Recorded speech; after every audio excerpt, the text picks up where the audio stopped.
Ciao a tutti, raccolgo volentieri la palla di questo andrà tutto bene e ci aggiungo un se, perché insomma alla luce di quello che abbiamo visto in questi giorni, non solo nel territorio bellunese, ma a livello nazionale e internazionale, direi che possiamo dire che andrà tutto bene a patto che si verifichino alcune condizioni.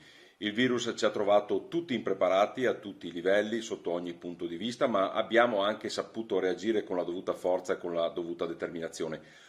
Ora, quando sarà cominciata a passare la fase dell'emergenza sanitaria e medica, che sarà, credo, temo purtroppo ancora lunga, si porranno però problemi altrettanto importanti, problemi di natura economica, di natura sociale, soprattutto di solidarietà per quanto riguarda le nostre comunità. Ecco, a mio parere non è assolutamente scontato che ci troveremo dopo questa crisi e questa emergenza migliori di prima. Lo possiamo fare, ma solo se riusciremo a mettere in campo alcuni comportamenti di un certo tipo. Mi ha fatto specie, ma credo un po' a tutti noi, quel fatto che si è verificato a Treviso di quell'anziana caduta a terra e soccorsa solo dopo molto tempo perché qualcuno ha detto temevano fosse infettata dal virus. Ecco, se il virus diventa occasione per non guardare più chi ci sta a fianco o per diventare ancora più individualisti di quello che la società moderna ci ha un po' portato a essere, allora questa potrebbe essere davvero una grande occasione persa. Se invece sapremo reagire facendo ricorso alle nostre doti migliori, che sono quelle storiche, insomma, che ci hanno contraddistinto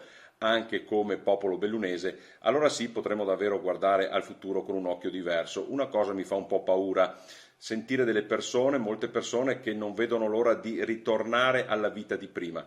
Ecco, io credo che la vita di prima non la vedremo più in ogni caso, volenti o nolenti, perché troppe cose saranno cambiate ed è giusto che molte cose cambino.